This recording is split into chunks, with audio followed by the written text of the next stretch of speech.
Azi vă prezentăm acest mini GPS tracker pe care îl poți obține pentru aproximativ 10 euro. Din păcate, descrierea produsului nu îți spune exact cum să-l folosești, însă din fericire a fost inclus un mic manual care a răspuns teoretic la toate întrebările mele.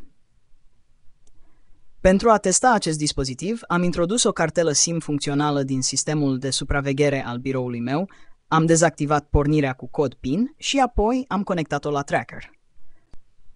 LED-ul roșu care clipește acum înseamnă că acest dispozitiv a fost alimentat și pornit cu succes.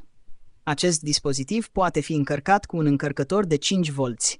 Pentru configurare este necesară trimiterea de mesaje cu o serie de coduri specifice, cum ar fi 3 de 0 pentru a te lega de GPS tracker sau 3 de 7 pentru a obține locația GPS, care de astfel în interior nu a fost absolut deloc precisă, cu devieri de aproximativ 3 km. Iar când ieși afară cu acest dispozitiv, te-ai fi așteptat să se îmbunătățească acuratețea. Dar nu. Poziția GPS încă era total inexactă. Am reușit să îmbunătățesc această acuratețe doar atunci când am activat urmărirea live, în care trackerul îți oferă un nume de utilizator și o parolă pentru un site web chinezesc, unde poți vedea apoi poziția trackerului actualizată până la fiecare 10 secunde. Aici, acuratețea nu a depășit niciodată 500 de metri și fără să mai spun că acest mod de accesare este unul cu cântec. Dispozitivul devine și mai interesant când îți dai seama că îl poți suna și apoi asculta sunetele din jurul său pentru a spiona practic oamenii.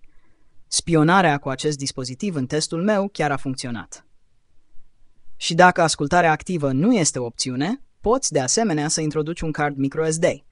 Pentru a salva înregistrările audio acolo, în urma testelor, și acest aspect a funcționat. O scurtă concluzie, acesta este un dispozitiv de spionaj mic cu un tracker GPS, a cărui acuratețe este probabil atât de incorrectă din cauza acestei mici antene.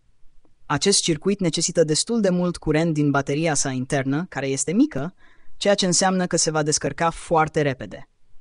Chiar dacă la acest dispozitiv simt că există mai multe puncte negative decât pozitive, dacă decideți să o cumpărați, se poate lua cu reducere de pe Temu, folosind linkul din descriere. Aceste dispozitive și noi de acolo le comandăm.